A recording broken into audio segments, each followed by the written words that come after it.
Hey YouTubers, and welcome back to another Dragon Ball Super discussion video. Today, I'm going to be revisiting a topic that I covered before Dragon Ball Super ended. In fact, a topic I covered before we even knew Dragon Ball Super was going to end,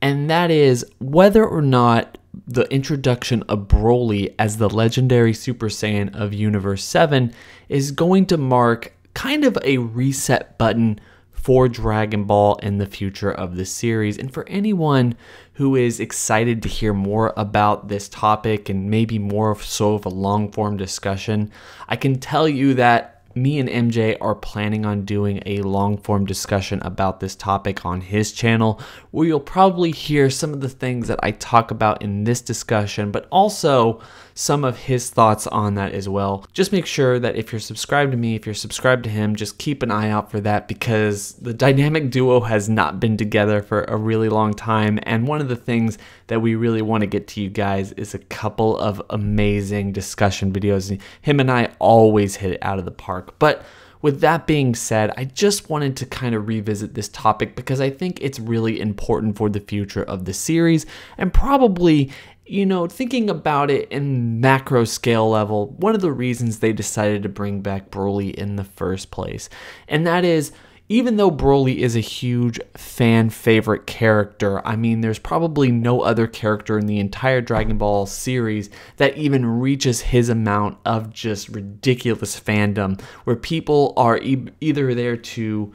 adore him, want to celebrate his character and the amount of strength that he can be portrayed as having, or just want to simply bag on him. Regardless, negative press is still press, and he is one of the biggest people in this entire franchise. I think it makes a ton of sense for them to reboot the character as a way of not only bringing in some of the people who might have dropped off after the ending of Dragon Ball Super, in order to show them that you should still be excited about this franchise, and we're going to be giving you guys a lot of the stuff that you love or that you want in the near future, just so long as you continue to pay attention, not only to this movie, but to any anime series or manga series or anything else that they give us in the future, the near future. I think that they're also bringing him back as a way of really passing the torch from Toriyama and maybe even Toritaro into the Dragon Room. This is one of the things that we've been hearing about over the last couple years,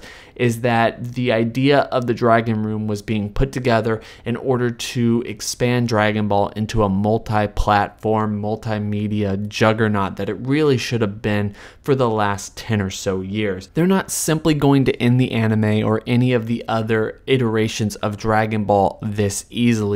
but in order to continue it and actually make it something that we really want to watch every single week, or buy the manga to every single week or month, or whatever they end up doing, they need to hit the reset button with the whole power scaling structure. It's not really my focus on this channel to talk about the inconsistencies of character strengths and the way various characters match up together when they fight. But being a shonen series, Dragon Ball will always have that little notch on its belt. There's nothing else that this series really has to prove week to week or issue to issue, that Goku and Vegeta will be able to overcome any obstacle that's thrown at them and be the only ones in the room that can actually save the day. And if you really ask me, that was the biggest thing that Dragon Ball Super did wrong in its entire runtime. Yes, that series was a lot of fun for longtime fans and even new fans alike, but having Beerus and Whis there from the very beginning, just making them kind of tag along good characters,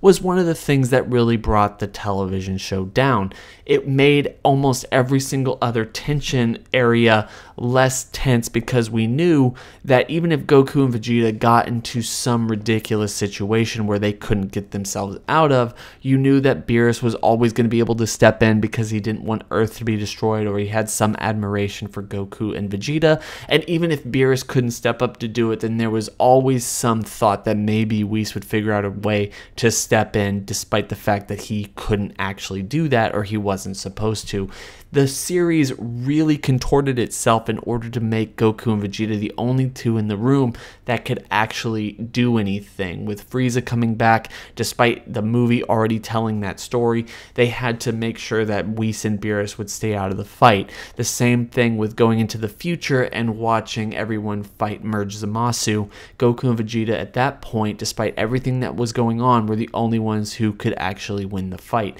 And then with all of the tournaments throughout Dragon Ball Super where the gods couldn't participate, so Goku and Vegeta had to be the ones to win the fight. At the end of the day, we always knew that any tension that Dragon Ball Super gave us was a little bit diluted based on the power structure of everything going on with the Gods of Destructions and even the Angels. So this is something that Broly, I think, and his introduction into the main series could really go a long way in developing the future of the series. And by that, the one thing I mean is that I want this movie to end with Broly having to go face to face with Beerus. One of the reasons is because it would allow for us to see that Broly is actually stronger than Beerus, and as a lot of people, myself and MJ, have speculated in the past, Beerus might actually be the strongest god of destruction. This would mean that mortals like Jiren or Goku or Broly or maybe even Vegeta are actually stronger than the gods of destruction, so anyone that they fight, god or mortal or otherwise,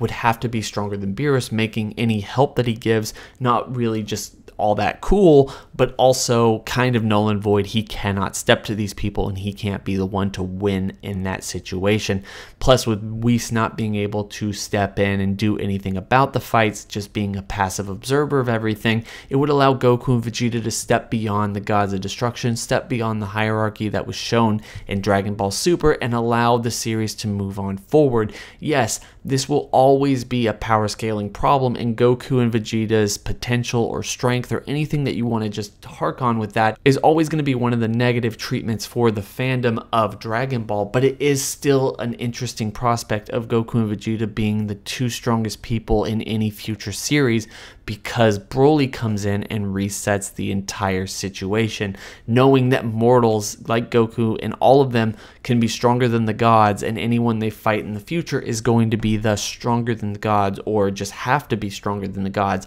is going to allow the series to actually evolve, and for many people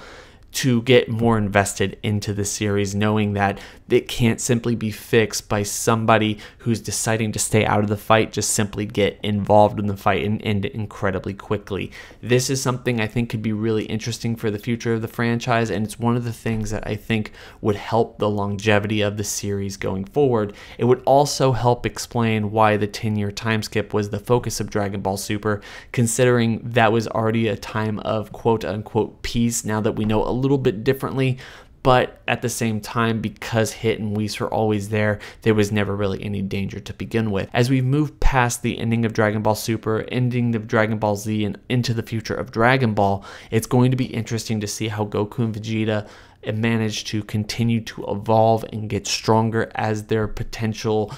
increases, and how they interact with the gods and other enemies that are actually stronger than these gods in the future. And I think Broly as a character is the perfect iteration of just fandom love and just idea of what power means in Dragon Ball to that fandom, just to reset the boundaries of what Dragon Ball Super has been trying to do and give us a bright future ahead where Goku is really the main hero, the main protagonist, and the only one who can actually save the day. So like I said, I'm going to be talking about this with MJ sometime soon on his channel, so make sure to go subscribe to him if you want his thoughts and my thoughts kind of commingled into a